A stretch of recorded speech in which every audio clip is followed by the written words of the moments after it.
Apocalipsis, capítulo 2, versículo 18. Leo la palabra a la gloria de Dios. Dice así la Biblia.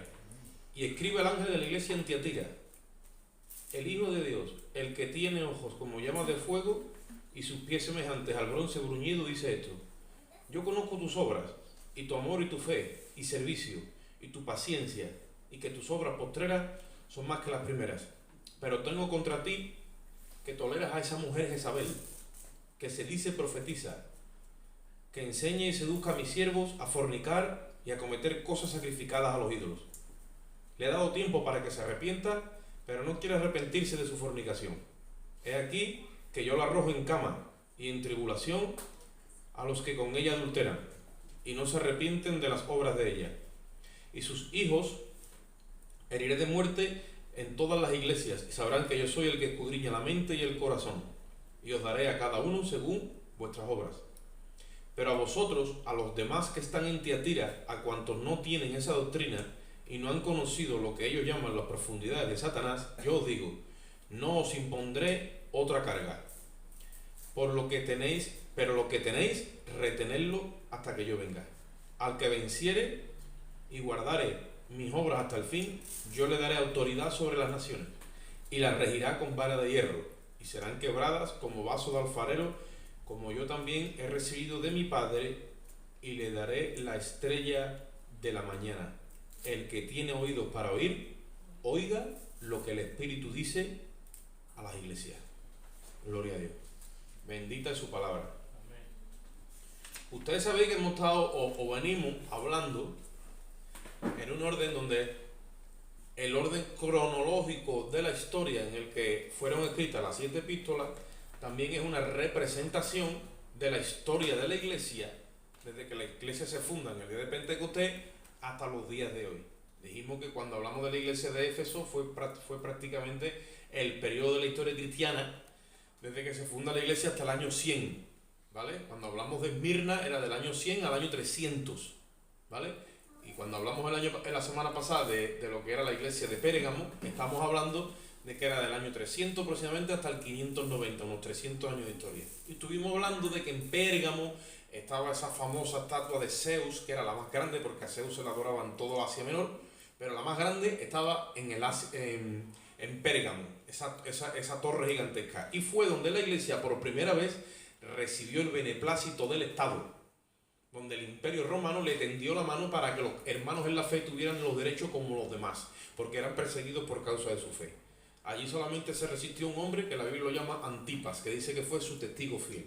Pero la gran mayoría de los hermanos entraron a esa calidad de vida humana y se produjo lo que nosotros hablamos históricamente y entendemos, un matrimonio entre lo que es la iglesia de Cristo y el Estado. La iglesia de Cristo nunca tendría que haber hecho eso. Sin embargo, los líderes se dejaron seducir por el estatus, estaban cansados de ser perseguidos única y exclusivamente por su fe, no tenían ni derechos ni tenían libertades ninguna, y ahí la iglesia entró a lo que nosotros conocemos hoy día, ¿vale?, como en la fusión entre la iglesia de Cristo y el Estado o el imperio, que en aquel tiempo era Roma. ¿De acuerdo? ¿Qué es lo que sucede? Que ya entonces, al suceder eso, el emperador romano, que en aquel tiempo era Constantino, ¿vale?, se declaró cristiano a sí mismo y ordenó que todo el mundo tenía que ser cristiano, y se acabó la persecución a la iglesia. Ya toda esa persecución que recibió Policarpo, que recibió Antipas y que recibió la iglesia, se acabó. Ahora la iglesia empieza a ser reconocida y los verdaderos cristianos son los que se niegan, refutan todo eso, lo resisten, y a esa gente son a los primeros que empiezan a matar. Los mismos hermanos en la fe, ya unidos con el Estado, ¿vale?, ellos empiezan a ser mártires de Cristo por causa de que protestan por la institución que ha llegado. Entonces, cuando nosotros hablamos de Tiatira, ¿vale?, la palabra Tiatira, déjame que me voy a situar un poquito. Tiatira, lo que era la ciudad, porque estas 7 iglesias existieron en verdad, existieron literalmente, iglesias de hermanos, comunidades pequeñas cristianas en el Asia Menor. Bueno, pues Tiatira estaba situada a 55 kilómetros al sureste de la ciudad de Pérgamo, a Actualmente allí se encuentra una pequeña ciudad llamada Alquizar, alrededor de unos 35.000 habitantes. Y Tiatira era notoria por su comercio, su lana, su industria en tinturas. De esta ciudad era natural Lidia, la que habla en el libro de los Hechos, en el capítulo 16, versículo 11, que era vendedora de púrpura y se convirtió en Filipo bajo el ministerio de Pablo. La palabra Tiatira significa sacrificio insaciable. Y como ya tenemos entonces un perfil de lo que era la historia de aquel tiempo, los comentaristas bíblicos dicen que eso quiere decir que la iglesia entró, lo que nosotros conocemos hoy, con el culto que empezó a practicar, que es la misa, que es un culto que no puede saciar el corazón del oyente, porque en cada misa se sacrifica a Cristo. Entonces tenemos ya un perfil de una iglesia, ¿vale?, que cuando se unió al Estado, ya el trono o la sede la llevaron a Roma, que es lo que nosotros conocemos hoy como el Estado Vaticano, ¿vale? Una cosa es Roma, la capital de Italia, ¿de acuerdo? Pero otra cosa es Roma, la Babilonia, la ramera espiritual, ¿vale?, que está en el mismo sitio. Eso es el Vaticano.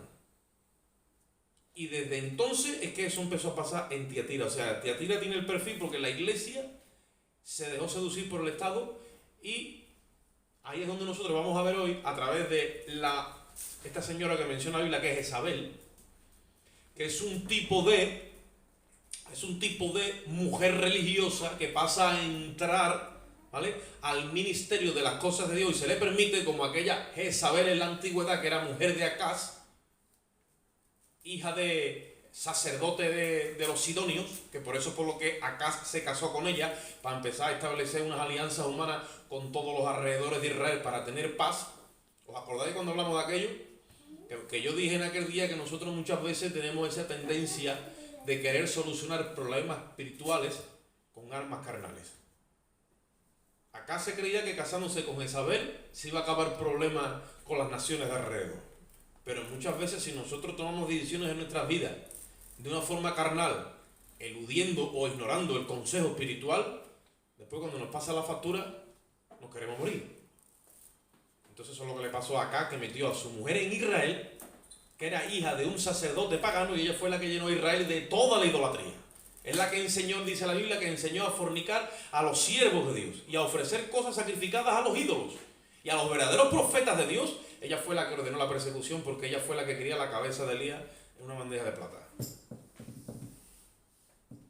Que si seguimos la misma secuencia espiritual de aquel tiempo, Elías y Jezabel, eso se cobró factura a los años después, cuando aparece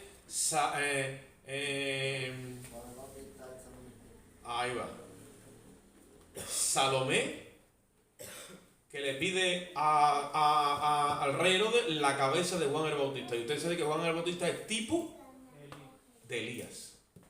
De hecho, vestía como él y tenía la misma autoridad que él.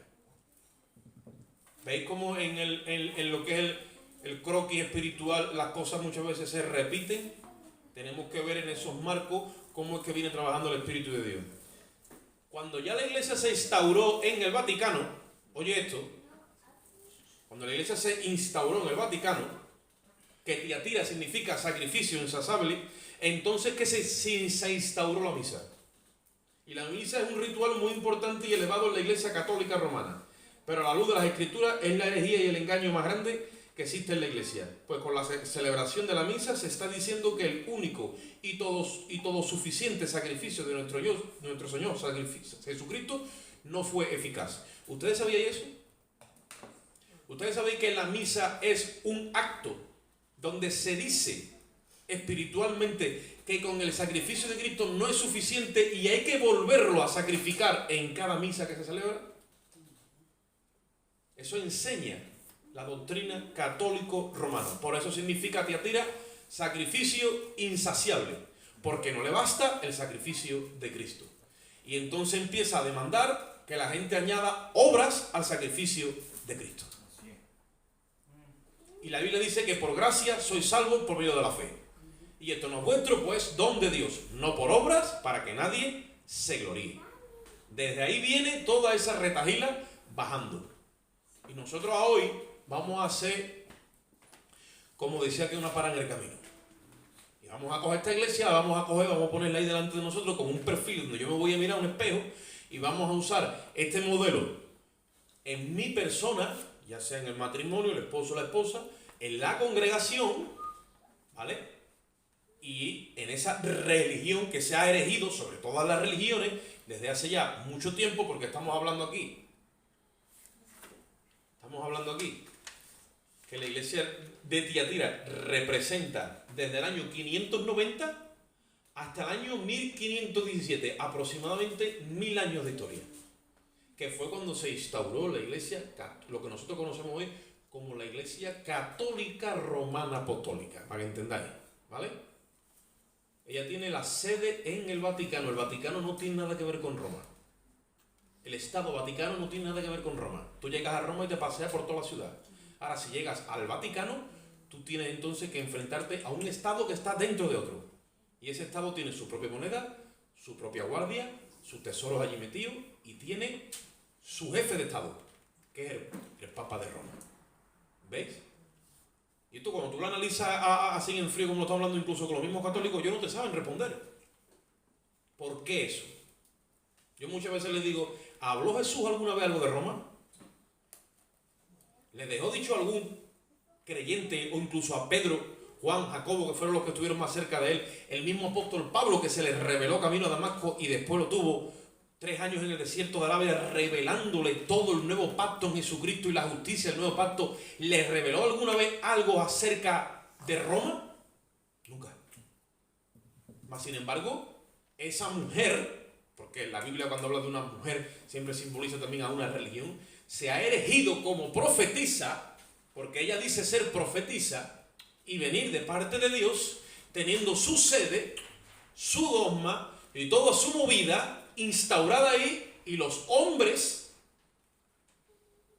están mamando, succionando de ese vino que ella ha preparado, como dice la palabra, que nos han embriagado desde el minuto 1 a la mayoría de los que estamos aquí. Antes de que tuviéramos conocimiento de que ya éramos personas, ya no habían pasado por la pila. Y todo eso es un rito donde está mezclada la brujería y el satanismo para dejarnos un velo donde nosotros no podamos llegar a alcanzar el conocimiento verdadero del plan de Dios. Y todo esto ha venido como entre bambalinas moviéndose. Por eso os digo que todo eso simboliza a la ciudad de Tiatira. Sacrificio insaciable se puede referir a la lista interminable de los mártires cristianos por medio de las santas inquisiciones. ¿A cuánta gente nos han matado? Yo siempre digo Roma, pero hoy vamos a llamarla por su nombre, la Iglesia Católica Romana y el Estado Vaticano, en el nombre del Señor. ¿Sabéis cuánta sangre se ha derramado en su nombre cuando Él nunca ha dicho nada de eso? ¿Habéis estudiado alguno un poquito de historia? ¿Conocéis algo de lo que se llama las cruzadas y los templarios? Esa gente imponía en el nombre de Iglesia Católica a espada y fuego y sangre. Y han llevado el nombre de Roma por todas partes del Estado Vaticano a la fuerza, para que ustedes lo sepáis.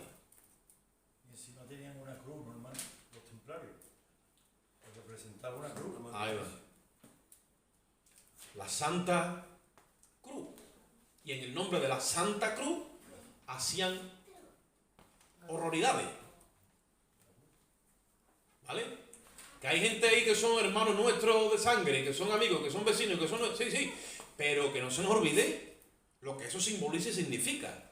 Y que aunque está muy debilitada por mucha historia, pero que todavía hoy sigue siendo la dueña y señora. Lo que pasa que había tiempo donde era la dueña y señora total. Vamos, total, que el cura del pueblo tenía más control, más dominio que el alcalde y que todo el mundo. Y ustedes lo sabéis. ¿Por qué? Por esto que estamos hablando. En el nombre de la Santa Madre. Y ahora vamos a ver nosotros unas cuantas de cosas. Por eso le dice, el Hijo de Dios, el que tiene los ojos como llamas de fuego y los pies semejantes al bronce bruñido, porque está hablando de juicio contra esta iglesia. Y ahora le dice las virtudes que tiene, porque esta iglesia es muy sociable y social y hace mucha obra. Y le dice, pero tengo contra ti estas cosas. Número 1, que toleras a esa mujer, Jezabel, dice. Jezabel fue literalmente una mujer que existió en el pasado, que es la mujer de Elías, como vamos a hablar ahora. Perdón, la mujer de acá contra la que se enfrentó Elías. Pero dice, yo tengo contra ti esto, que tú toleras a esa mujer. ¿Por qué? Porque se ha levantado dentro de mi iglesia una religión. Con este corte de esta mujer. Ella se dice profetiza a sí misma.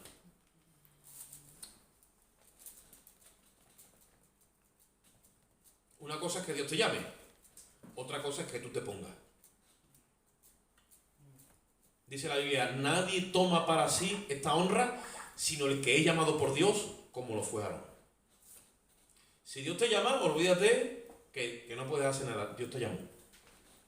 Hebreos 11:29 dice, irrevocable son los dones y el llamamiento de Dios.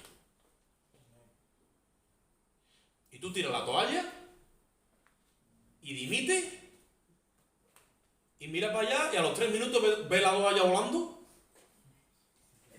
y tú dices, pero las toallas vuelan. Dice, bueno, yo la he tirado antes y he volado. Dice, pues de la misma forma la ves otra vez volando y te cae otra vez encima, como el manto de Elías. Lo que pasa es que aquí pues nos trabajamos la toalla menos, porque Dios te llamó. Porque Dios llama a un hombre, Dios llama a una mujer, Dios llama a una familia, y como el llamamiento venga de arriba, no hay nada que hacer. Se encajó el otro día en mi casa este muchacho que os lo dije y estaba amargado y dice, es que yo ya no sé dónde meterme, es que el Señor no me deja. Estoy cansado de decirle que yo no valgo, que yo no puedo, que me mire, no me ve en mi pecado, que no te puedo servir. Estoy como Jonás, ya no sé dónde meterme. Y le dije, porque ese llamamiento viene del cielo.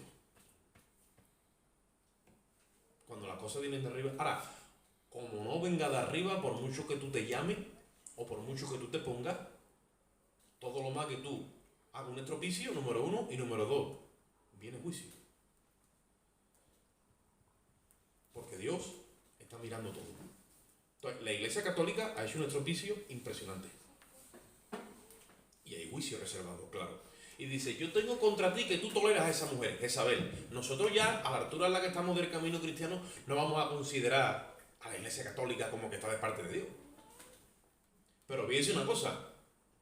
Hay pastores, ministros del Evangelio, evangelistas y apóstoles que en Sur y Centroamérica y en Europa fueron a Ginebra a una convención que hubo para formarse lo que hoy día se conoce como el ecumenismo, que es la unión mundial de todas las religiones. Y esos líderes creyentes que han sido llamados por Dios están considerando a esa mujer que se dice que es una profeta. Y yo no estoy hablando aquí, yo estoy hablando con datos ciertos. Vete a Ginebra y estudia en los libros y en el internet lo que es el Consejo Mundial de todas las religiones. Y tienen un proyecto que va a llevarse en común, que ya todos lo están acabando, que se llama el ecumenismo. Para que cuando el anticristo aparezca, todas las religiones estén unificadas hasta que él la haga desaparecer, porque él se va a entronar como Dios y él sí que va a decir, yo soy Dios y ahora se acabaron aquí las religiones, se me va a adorar a mí nada más. Pero ya primero ha tenido que mover el ambiente del enemigo. ¿Y sabe cómo lo va a hacer? Que gente que tiene revelación de quién es Jesucristo empieza a considerar a esa mujer y a tolerarla con sus doctrinas y con sus historias. Y le dice el Señor Jesucristo al pastor de la iglesia de Tiatira, yo tengo contra ti una cosa, que tú estás considerando y estás tolerando a esta mujer, a esta profetisa, a esta religión que se ha levantado en mi nombre y está aquí enseñando cosas que yo nunca mandé y estableciendo doctrinas que yo nunca saqué y tú las estás permitiendo.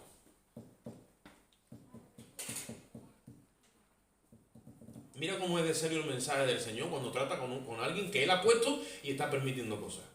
En este caso fue el pastor de la iglesia de Tiatira. Yo tengo contra ti que toleras a esa mujer. ¿Quién es esa Jezabel? Sabemos que esa mujer en Tiatira corrompía la iglesia, porque en la parte literal había una mujer en la iglesia de Tiatira que se llamaba Jezabel. ¿Entendéis? Estamos hablando en el tema metafórico y en el tema literal. Allí había una Jezabel.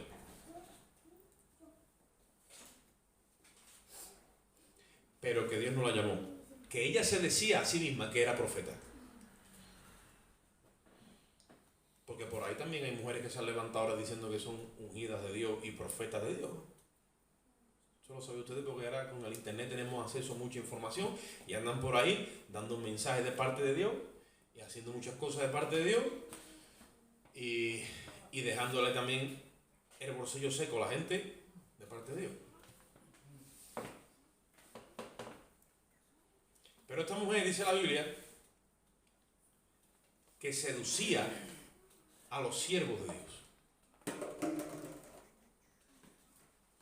Tengo contra ti unas pocas cosas que tolera esa mujer, saber que se dice, profetiza, dice que enseñe y seduzca a mis siervos a fornicar y a comer a los sacrificados a los ídolos.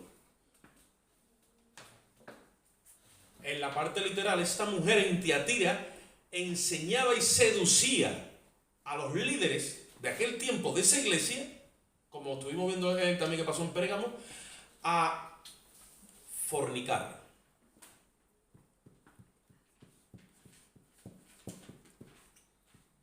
Vamos un momentito nada más, ¿vale? Al libro de Primera de Timoteo, capítulo 4. Y que un hermano lea ahí con voz de trompeta del versículo 1 al versículo 3. ¿El capítulo, hermano? Primera de Timoteo, capítulo 4.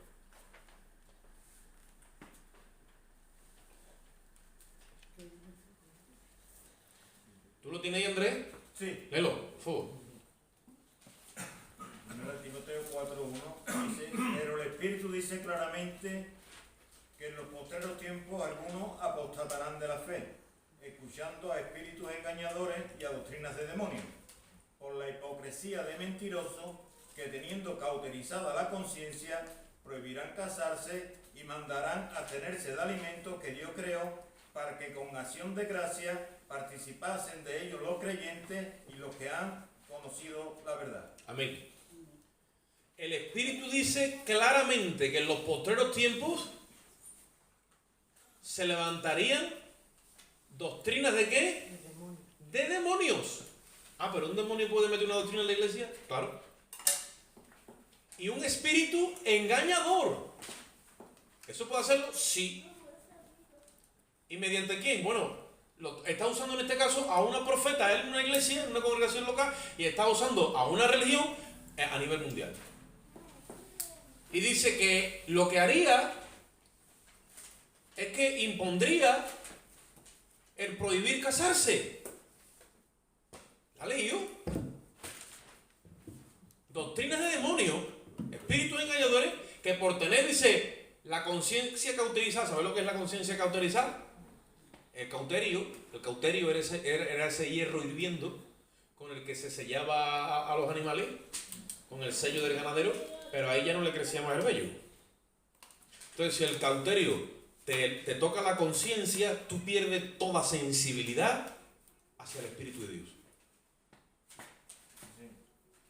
Por eso dice Pablo, no quiero que seáis como los otros gentiles, que perdieron toda sensibilidad y con avidez se fueron a hacer cosas que no convienen. ¿Estáis escuchando? Y dice la Biblia que vendrían tiempos cuando a nivel de religión y con doctrina y por establecimiento doctrinal se prohibiría casarse. Oye eso. En el liderazgo que está prohibido casarse. ¿Tú conoces alguna religión que prohíba casarse a los líderes? ¿La conoces? La católica. Cuando tú le prohíbes a un varón que se case porque tiene vocación de servirle a Dios y no tiene el don de continencia, ¿sabes tú a dónde lo vas a llevar? A fornicar.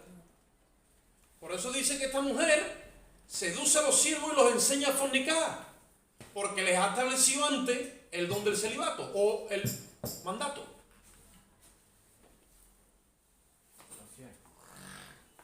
Porque muchas veces queremos ser más santos que el santo.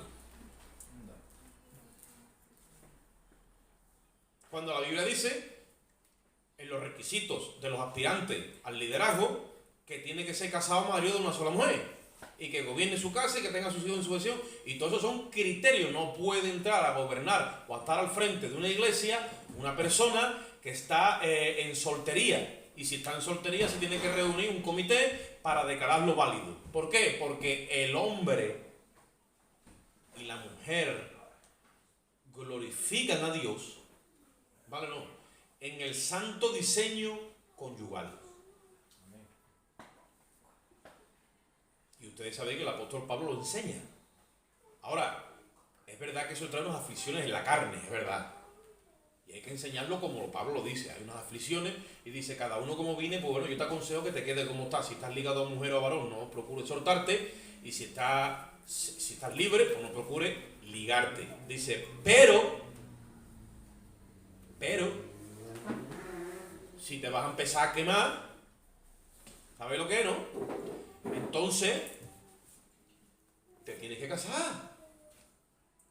Porque si no, empiezas a cometer fornicación dentro del cuerpo de Cristo.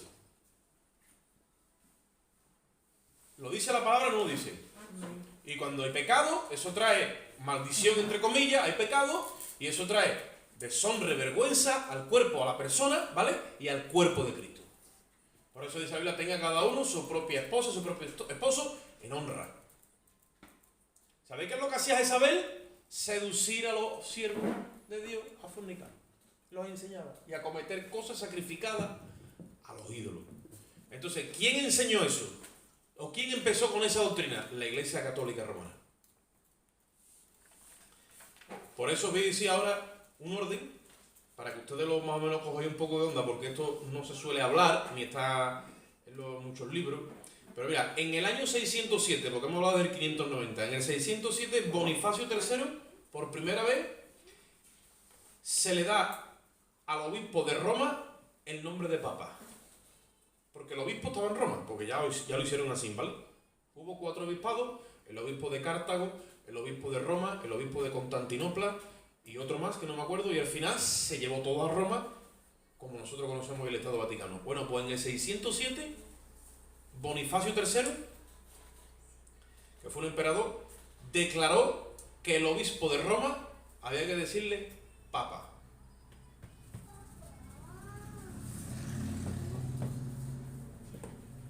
Eso que para nosotros ha sido siempre normal, eso empezó en el año 607, a ver, desde que se fue Cristo, ¿vale? En el año 33 hasta el 607, que me digan a mí por la palabra, ¿dónde Pedro es el primer papa de Roma o de la Iglesia Católica? Porque según Cristo y según los evangelios, Pedro estaba casado con su señora. ¿O no? Por lo tanto no pudo ser el primer papa de Roma. Esto vino luego, en el tiempo de Tiatira. Y una vez que Jesús vino, una de tantas veces que Jesús vino a la casa de Pedro, dice la Biblia que la suegra de Pedro tenía fiebre. Y difícilmente yo tengo una suegra sin tener una mujer.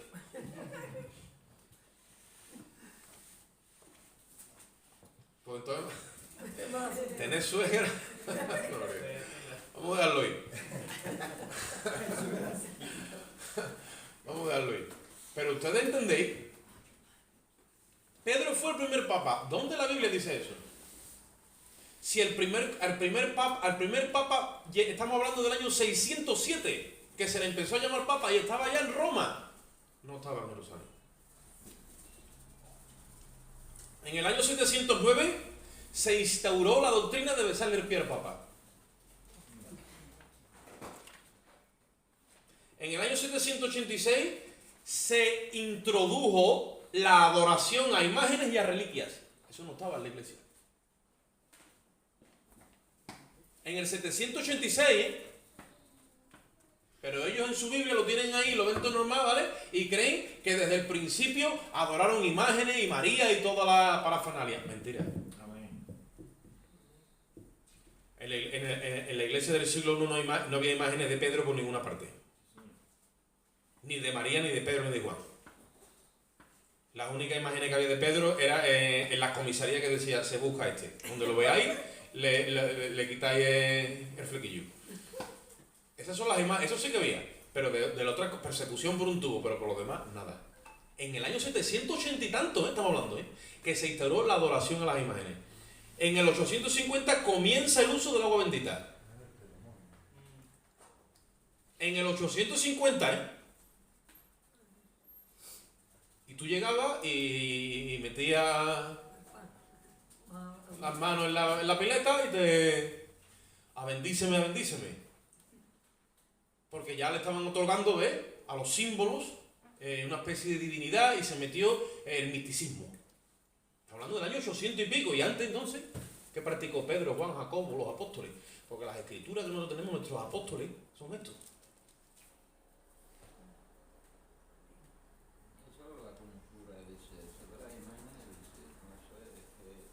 Ahora te das cuenta tú que esa mujer profetisa ha metido toda esa doctrina ahí.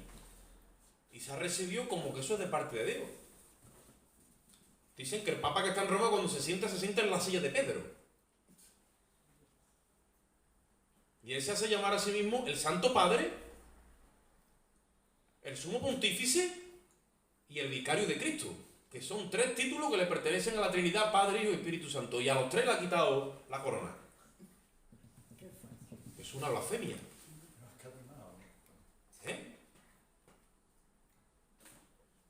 En el año 995 entró la canonización de los muertos para la devoción y la adoración. Ha muerto un hermano en la fe y declaramos unos años después, lo canonizamos. Y entonces ya no es el hermano tal, no, ahora es San Francisco de Asís. Y ahora al canonizarlo ya tenemos base legal para hacerle una estatua, para sacar una estampa y que todo el mundo le saque una estampa, que todo el mundo lo bese, que todo el mundo le rece, que todo el mundo lo venere. Porque se ha ganado por sus obras y sus méritos después de estar 5 años muerto o 6, nosotros lo hemos canonizado. ¿Eso cuando fue? En el año 900 y pico. ¿Habéis visto cuántas fábulas y cuántas mentiras metí? Y cada santo para una cosa, ¿verdad, hermano? Ahí va. El del trabajo tiene un nombre, el de la salud tiene otro. Yo andaba con una estatua, con una estampa que me metió mi madre en la cartera de Sauda Tadeo. Y cuando me las veía y me las deseaba, yo cogía y le hacía una oración de esta fugaz. Y porque me enseñaron en ese cuento y en esa mentira. En el año 998 empezaron los ayunos, pero empezaron los ayunos los viernes de Cuaresma, porque se empezó a celebrar lo que se le llama la Semana Santa y se ponía a todo el mundo antes en el tiempo de Cuaresma, que son 40 días antes de la Semana Santa, que se le llama tiempo de Adviento. Se ponía la gente a ayunar, sin ton ni son. En el año 998. En el 1079, oye esto, se establece el celibato para los sacerdotes. El apóstol Pablo escribe a Timoteo, años 50 y pico, 60, y él dice el apóstol Pablo, el Espíritu dice claramente que en los postreros tiempos estaba trascendiendo lo que él dijo, estaba trascendiendo, y ahora vemos nosotros aquí por la historia revelada, porque nosotros somos ya una generación posterior, que en el 979 se estableció el celibato en la Iglesia Católica Romana. Hasta ese entonces, los líderes tenían su señora y sus hijos. Desde ese entonces para acá, Jezabel dijo no. Entonces dijeron, ¿y ahora cómo lo hacemos? Ahora, como salió uno por radio, dice, yo cuando me noto así un poco de eso con la goma del butano, con el capuchón y todo, me pego 6 surriagazos y se me quita todo. El capuchón. El apóstol Pablo dice, hay cosas que tienen a la verdad cierta reputación de religiosidad, dice, pero eso no puede contra los apetitos de la carne. Porque si tú no tienes un don dado por Dios, tu carne necesita entonces lo que necesita. Y eso no lo inventó ni el diablo ni el hombre, es un diseño de Dios. Amén. Ahora tira de la manta, como han tirado en estos últimos años y siguen tirando, y vete tú a escuchar las movidas que han pasado en los conventos y en las vidas monásticas. Claro, tú metes un montón de hombres todos allí y los encierra presos. Y los tiene con los cantos gregorianos de por la mañana y las misas y las historias, y le pone un saco eso. Y le dice que eso, que Dios lo ama así. Y llega un momento que... Y ahora coge los conventos de monjas y hace lo mismo, pero por otro corne. Eso es como el sistema penitenciario, cuando se une el pabellón de hombres y mujeres allí. O el lugar mixto que es la cocina. Porque la carne. Y eso han hecho en el nombre del Señor, hermano. ¿Sabes lo que ha producido eso? Tristeza, dolor, afrenta. Y enseñar una doctrina que Cristo nunca la mandó. No se han encontrado enterrados debajo de los conventos. Eso es algo que nosotros, bueno, lo estamos estudiando porque estamos hablando de esto, ¿no? Nosotros, bueno, ni nos va ni nos viene. Pero que eso lo han hecho en el nombre del Señor. Y es lamentable. Toda esa vida. Hoy día ya no hay problema porque hoy día, como está la ley del aborto, y la mujer es dueña de su cuerpo, pues ella decide abortar y está todo legalizado. Pero ya no necesitan hacerlo en el nombre del Señor. Antes la Iglesia Católica tenía el control y no lo podían hacer de otra forma. Hoy ya... Año 1800, año 1090, empieza el rezo al rosario. Tampoco existía ni estaba instaurado. Para que ustedes veáis cómo se ha ido sacando normativa, porque esto es un sistema de control, usando la religión y el nombre de Dios para tener el control de las masas. Y prohibir la libertad de pensamiento. Y el culto al Dios por la Biblia. Por eso es que los comunistas dicen algo que yo me alineo con ellos. Dice, la religión es el opio de los pueblos. ¿No lo habéis escuchado nunca? Sí. ¿Por qué es el opio de los pueblos? Porque el diablo sagazmente ha usado las doctrinas religiosas para manipular a las masas. Y prohibirle al hombre la libertad que tiene de pensar por sí mismo y de escoger a Dios o rechazarlo por la Santa Biblia. Se le ha enseñado muchos ritos y el hombre se ha quedado encerrado en el rito. Año 1190, año 1184, la Inquisición, empieza la matanza de los cristianos evangélicos protestantes porque no aceptaban estas prácticas antibíblicas y paganas ni el señorío del Papa, sino solamente entendían el señorío de Cristo. Y en el año 1184 empezó el martirio a matar a cristianos, pero no el imperio como antes cuando Roma mató a Policarpo y mató a Antipa, no. La Iglesia Católica matando a gente que eran de Cristo, pero ahora decían que eran herejes. Y ahora los mataban. Porque no reconocían que el Papa era el Señor de ellos, sino que Jesucristo era su Señor.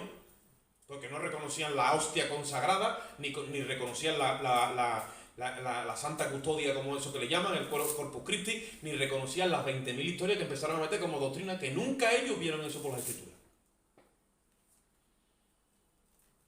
Y todavía eso sigue pasando ya no en la Iglesia Católica, sino en la Iglesia Protestante. Cualquier persona que lee la Biblia en la soledad, tiene un poquito de conocimiento bíblico y empieza a ver mover que hay en la iglesia por la doctrina del pastor, o por la mujer del pastor, o por se levanta Jezabel, las profetas, por todo esto, y empiezan a sacar cosas de costumbres y formas de manera que no tienen nada que ver con la Biblia, como tú digas, hermano, yo creo que esto... ¿Cómo? ¿Tú? ¿Al pastor le va a falta respeto?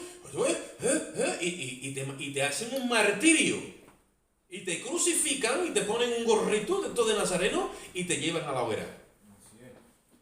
Y cuando ven por ahí, todo el mundo conoce su historia. El hermano que se atrevió a decir que la Biblia no ponía eso. Y te hacen una campaña de difamación que son los número uno. Ni el PP ni el PSOE como los hermanos evangélicos. Inspirados por el acusador de los hermanos. Tristemente. No le vamos a echar hoy toda la culpa a Roma. Que también en las iglesias protestantes también... hay tela. Porque eso es un espíritu. Ya está. Y eso se te mete y te coge esto y como tú no analices, tú te fino, tú lo pelees, tú lo rechaces, te agarra. Y ya tú te conviertes en instrumento de Satanás. Y empiezas a establecer esa doctrina, ¿eh? Y ahora yo me paro aquí y digo, el hermano tal, manito, no veas la que me ha hecho, ¿eh? No veas la que me está haciendo pasar. Y te tiro 3 o 4 tiros de brazo de esto. Y ya tú dices, bueno hermano, pero la palabra de Dios dice, y ya se estaba metiendo y dice, vaya tela la que le está dando al hermano Oscar, hermano. Y ya eso te empieza a coger y cuando tú ves ya al hermano, ya tú lo estás mirando pero con lo haces a levantar. Y le dices, escúchame, ¿qué pasa contigo? ¿Tú no respetas a los líderes? ¿Verdad? Si yo quiero, un ejemplo, así empieza a trabajar eso. Entonces nos olvidamos cuando dice la Biblia, el que dice que anda en luz y aborrece a su hermano, todavía está en tinieblas. Aquí tenemos que llevar cada uno las cargas de los otros, dice la Biblia. Y soportarnos los unos a los otros. Y perdonarnos los unos a los otros. Y cumplamos así la ley de Cristo. Y el que diga que es el mayor, pues entonces que se ponga el más abajo. Y empiece a cumplir esas cosas. Ahora, coger autoridad y coger criterio y coger dominio y decir yo soy profetizo y empezar yo aquí a expandirme y a romper el cuerpo y a mutilar el cuerpo, no. De eso nada. Y hubo esa persecución que empezó y se le llamó, mira el nombre que le pusieron, Santa Inquisición. Bendito sea el Señor. ¿Qué tiene de santa? Cuando esas criaturas lo que se paraban era en la verdad. ¿Cuánta gente nos han matado aquí en Sevilla? Y se ponía el señor Torquemada, avalado por Fernando e Isabel, la católica. Que los tenemos ahí enterrados en el cementerio de Sevilla como eso es lo más grande que hay ahí.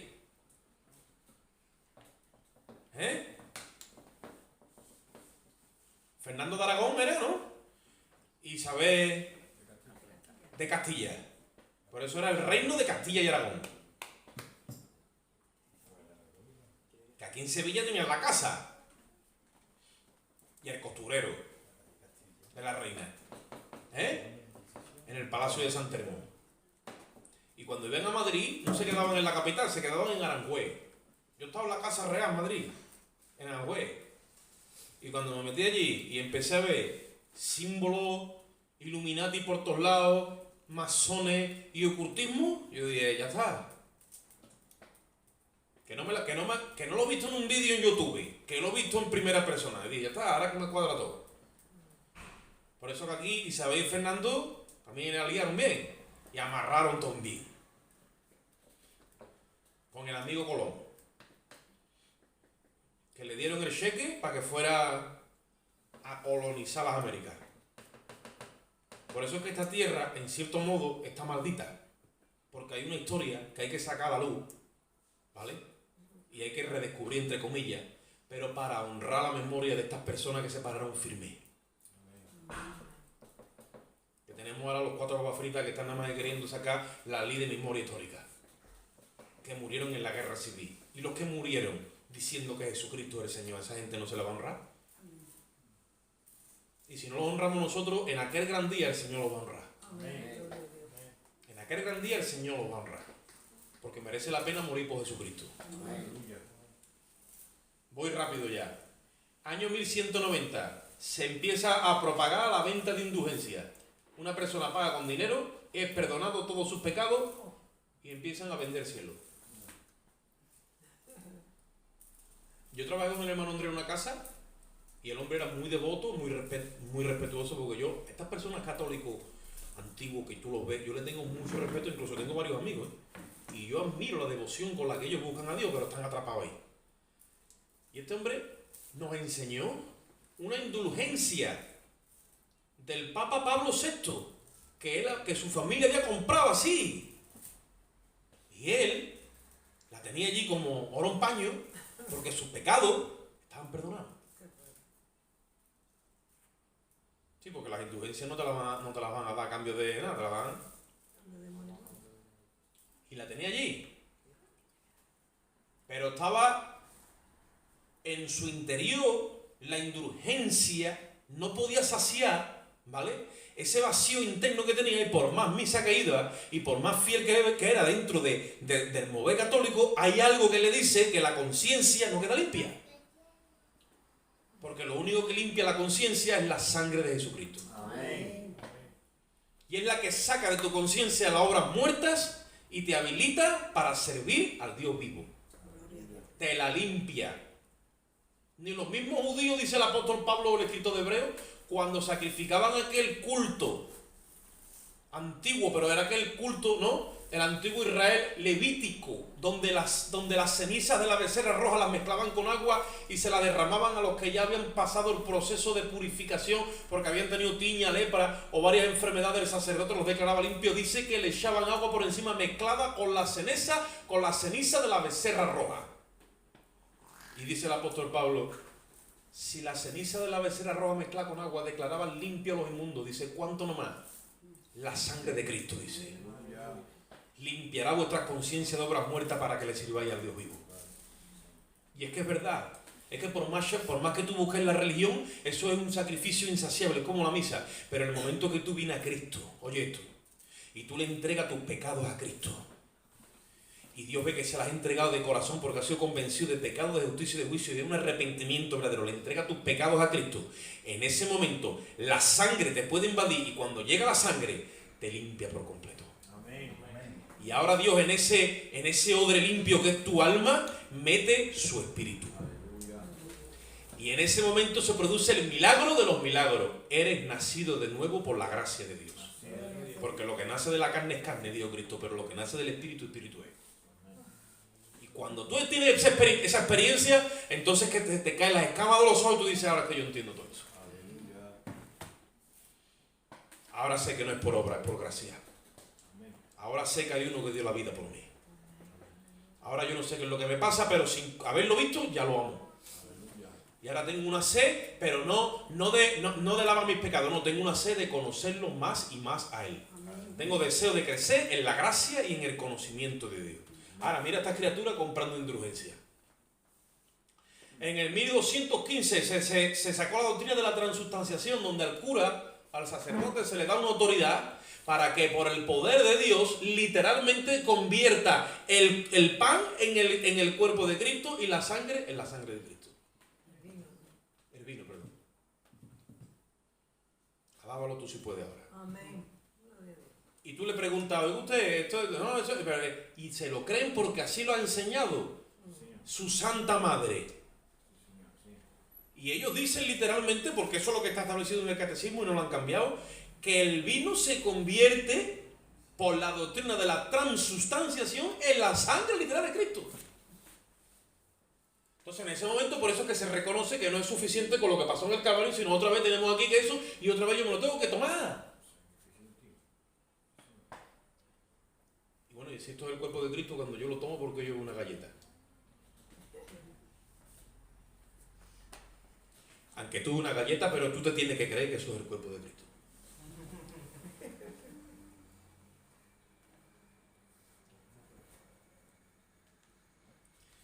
(1220) La adoración de la hostia. La oblea que ofrece el sacerdote en la misa, que según dicho ritual es el cuerpo de Cristo, de este modo se invalida el único sacrificio del Calvario. Él la levanta sin saber que eso tiene que ver con el antiguo culto a Osiris, que era una diosa egipcia que se representaba en la hostia, pan redondo, ¿vale? Él la levanta y todo el mundo en ese momento es como si la tiene que tener una de adoración, porque ahí está la representación de Dios. Que es lo que luego nosotros vemos, que todavía lo hacen, que es el día del Corpus Christi, en latín, cuerpo de Cristo, que sacan la Santa Custodia y es un paso con una hostia rodeado de los rayos del sol. Eso tiene que ver con el antiguo culto babilónico egipcio. La catedral de Sevilla, ¿verdad? Y está todo metido, todas las rarras están metidas en la doctrina católica. Sin saber tú que cuando tú vas a adorar la Santa, que le llaman ellos Custodia, el día del Corpus Christi, tú no sabes que estás adorando al antiguo dios egipcio Ra.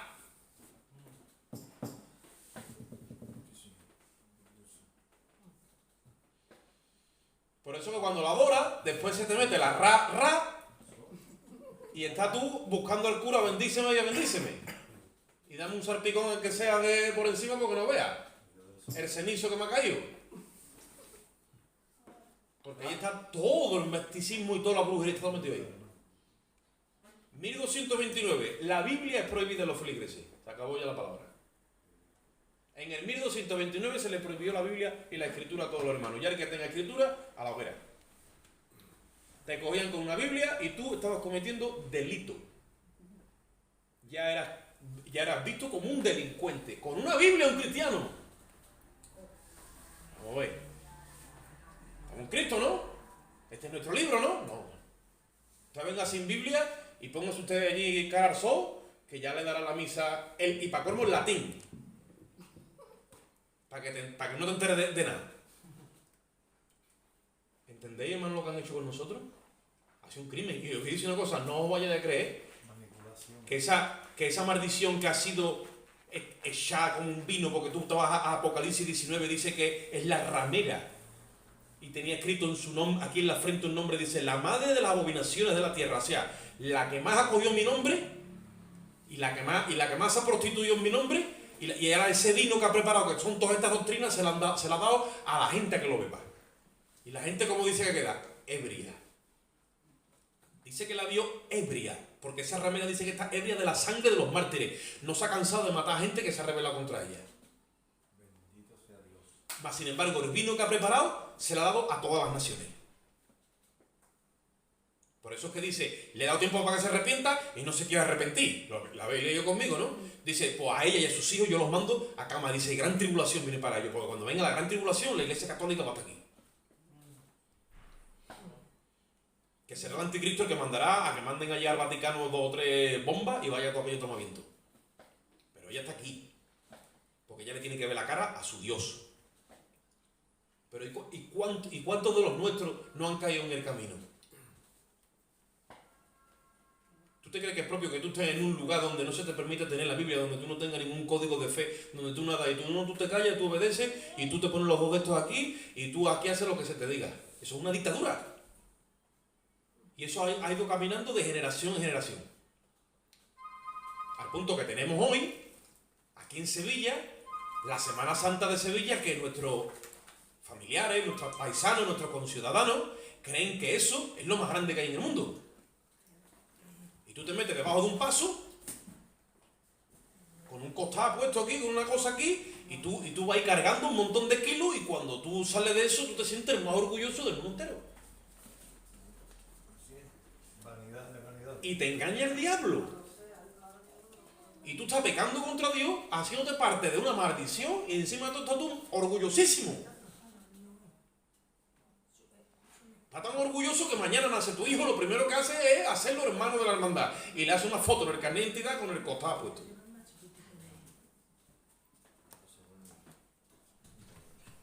O si es del Betis, la camiseta del Betis y del Sevilla. Viva el Betis man que pierda y el Sevilla Fútbol Club hasta la muerte. Con el himno del arrebato. El arrebato, sí.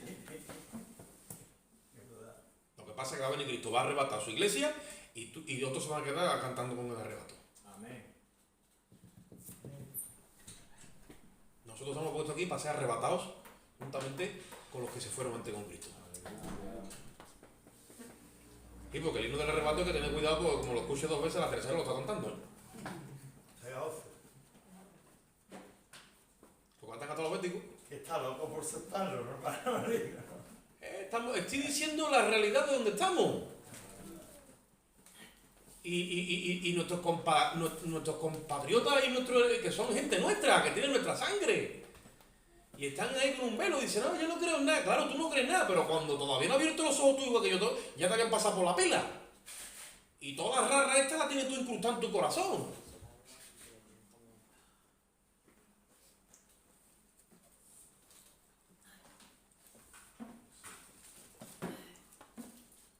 En el 1439 la copa es prohibida a los feligreses. Ya fueron recortando. Ya nada más que la copa, el cura. El pan sí, pero la copa para el cura nada más.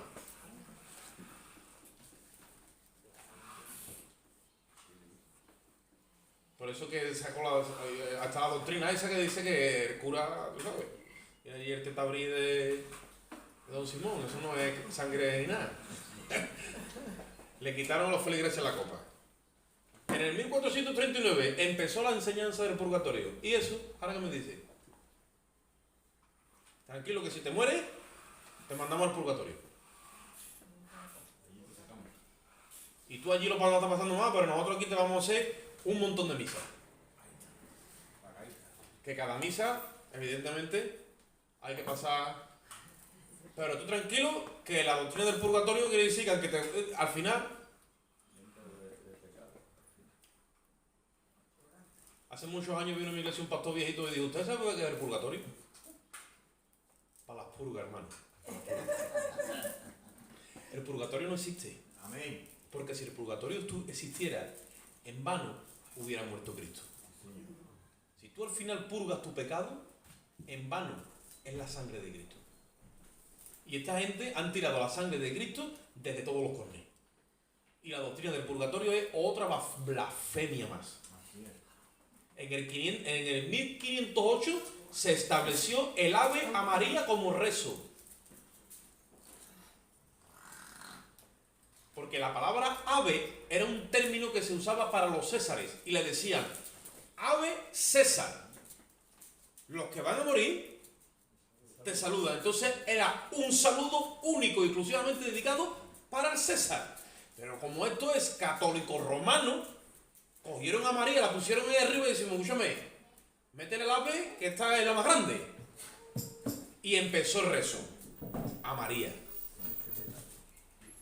En el 1534 se fundó la orden de los jesuitas. Esa fecha yo no la tengo clara, porque puede ser que sea verdad. Yo creo que esta gente está desde hace más tiempo. Pero los jesuitas... ¿Están grabando? Pero como quiere que sea, lo tenemos que decir. Es la orden más mala que existe en la tierra.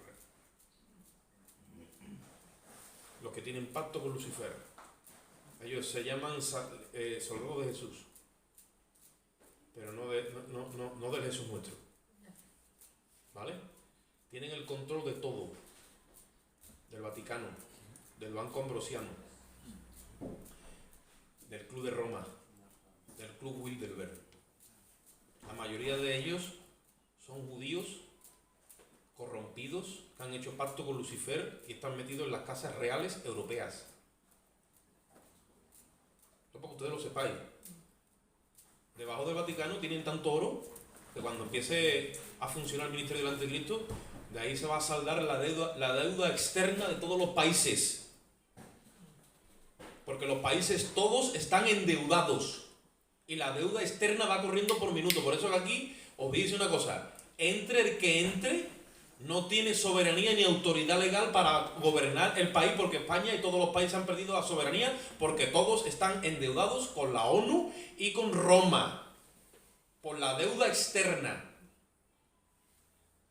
Como dijo Julio Anguita antes de morir, que sepamos una cosa ya de antemano antes de debatir. La deuda que tiene España es insalable. Eso para empezar. Así que venga, el que venga se va a tener que someter a las élites de arriba. Pero cuando venga el que tiene que venir para engañar a todos, eso va a ser el que, entre comillas, va a traer un reinicio porque tiene tanto amasado que van a saldar la deuda externa de todos los países. Mira cómo lo van a hacer. Como muchas veces yo le he dicho a católicos, digo, bueno, pues si allí está Roma, está el Papa, está todo lleno de oro, ¿por qué no habla la talega un poquito en el nombre de Jesús y le da de comer a tantas criaturitas que estamos pasándolo malamente? No. Le dice, vaya usted a asuntos sociales y deje usted al Papa allí con la talega a brochar. Es representante de Cristo en la tierra. Pero si Cristo andaba por los cercados y por los vallados y le dicen, Señor, mira la gente, dice, me da cosa de mandarlos para atrás en ayunas. Hay alguien aquí que tenga que comer y dice un niño, yo tengo 5 panes y 2 pececillos. Y coge el Señor, los bendice y cuando lo va le dice, dale de comer. Y coge a 12 hombres y le dan de comer a 5.000 personas.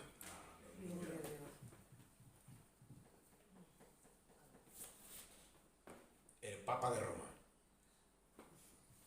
Jesucristo no. Jesucristo, que es el que sacia verdaderamente el alma, no. El Papa de Roma. Y toda la comitiva. Y todas las cosas que nosotros venimos viendo. Que todavía están vigentes. 1508, ya voy rápido. 1534 se funda la orden de los jesuitas. 1545 se le concede a las tradiciones de la Iglesia la autoridad, perdón, a las tradiciones de la Iglesia igualdad a la autoridad bíblica. Quiere decir que todas las tradiciones de la Iglesia están a la misma altura de la autoridad bíblica. La Iglesia crea una tradición y eso tiene el mismo valor que la palabra. 1546, los libros apócrifos son añadidos. En el 46 hubo en Qumran, que es el Mar Muerto, un pastor, que como siempre pasa, se le escapa a la ovejita, se pone por allí y aparecieron los manuscritos más antiguos que existían. De todos los rollos que aparecieron, eran más antiguos que los antiguos que se tenían. Lo que pasa es que ahí aparecieron unos manuscritos que no eran inspirados por el Espíritu Santo, entonces ellos los metieron dentro del canon católico. Por eso que nuestro Nuevo Testamento tiene igual que el católico, pero en el Antiguo Testamento ellos tienen más libros que nosotros. Ahí está Primera y Segunda de Macabeo, está el libro de Yubí, de Tobías, está el libro de Barú, porque le metieron los libros apócrifos no inspirados. En el 1854 se establece la Inmaculada Concepción de María. Quiere decir que cuando los papás de María, ¿vale? María la Madre de Jesús, cuando los papás de María tuvieron cópula, ¿vale? María, cuando fue concebida en el vientre de su madre, fue sin pecado. Lo establecieron en el 1584. 1870 se establece la infalibilidad papal. ¿Qué quiere decir? Lo que el Papa decía es lo que era. Por eso hubo un Papa que dijo que el limbo existía, no sé si lo supiste, y decían que los niños cuando se morían iban al limbo o iban a eso. Y ahora, hace poco, vino Ratzinger y Ratzinger dijo, no, el limbo no existe, mire usted. Entonces cogieron el limbo y lo sacaron del show de Truman, sacaron al limbo y ahora ya estamos pero sin limbo. Cuando tú analizas todo esto simplemente con libertad de pensamiento, te tienes que reír. Porque tú dices, esto es lo que es. Sí. Como un director de teatro. Abra telón, cierre telón, por favor, los focos de allí. El de allí, y el universo es mío.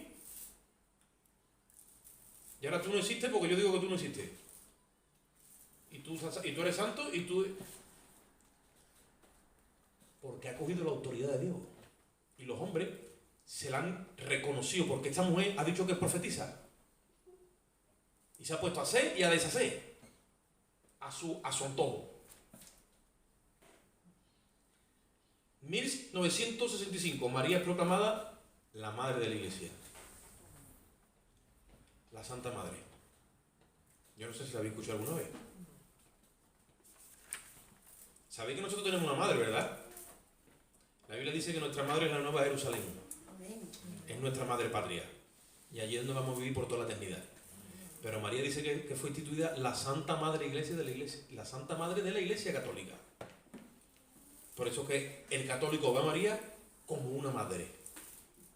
Y la Iglesia entonces como una madre. ¿Qué os parece? No la madre de Jesús, sino la madre mía. Y ahora yo creo hacia ella unos sentimientos como de madre.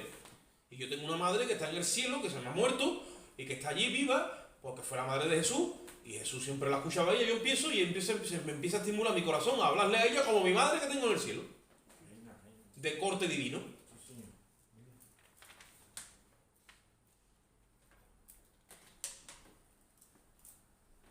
Y en el 1984 la consagración del mundo a María. El Papa Juan Pablo II, ustedes saben quién es él, Karol Wojtyła, en consagración del mundo a María, en marzo, en 1984, pidió a esta que librara al mundo de la autodestrucción y de la guerra nuclear. Y al terminar la misa de consagración, el Papa pronunció una plegaria a la Virgen poniéndose de rodillas ante esa imagen de la Virgen de Fátima, que fue colocada junto al altar que había presidido la misa, es decir, que la imagen presidió la misa.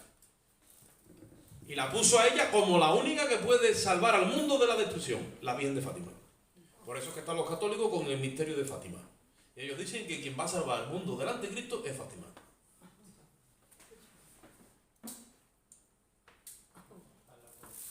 Sin saber ellos que Fátima no solamente está en Portugal, sino que hay otra Fátima en Marruecos, ¿vale? Y que por ahí vienen los tiros porque el anticristo tiene corte musulmán. y se va a identificar con la Virgen de Fátima, con lo que dijo ella. El misterio de Fátima. Pues todo eso empezó en el año 590 y llegó hasta el 1584, o sea, al 1984,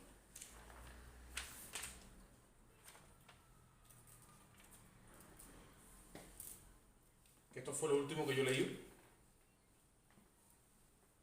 pero en el 1500 y pico ya empezó a resurgir la Iglesia de la Reforma, que es la que empezó a frenar todo esto. Que no vamos hoy a hablar de eso. Ahora, a esta iglesia se le da la oportunidad y se le dice, y ya con esto acabo, a los de vosotros que no tenéis esa doctrina, que la resistís, a cuantos no tienen esa doctrina y no han conocido lo que ellos llaman las profundidades de Satanás, oye eso. Yo no os digo otra cosa, dice, no os impondré otra carga, pero lo que tenéis, retenedlo hasta que yo venga. El que venciere y guardare mis obras hasta el fin, yo le daré autoridad sobre las naciones. Porque cuando venga Cristo viene a reinar sobre las naciones en el milenio. Y las regirá con vara de hierro y serán quebradas como vasos de alfarero. Como yo también la he recibido de mi Padre. Y le daré la estrella de la mañana. Que tiene que ver con el arrebatamiento. Ahora, el que tenga oído, oiga lo que el Espíritu dice a las iglesias.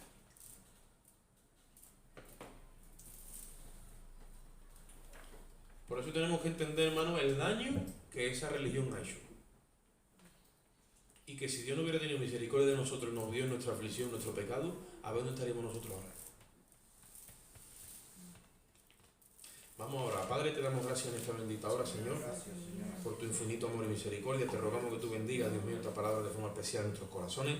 Gracias por el conocimiento recibido. Ayúdanos, Dios mío, a clamar por tanta gente que tenemos nosotros todavía en ese grupo religioso. Dios mío, salva las almas en esta hora, Padre.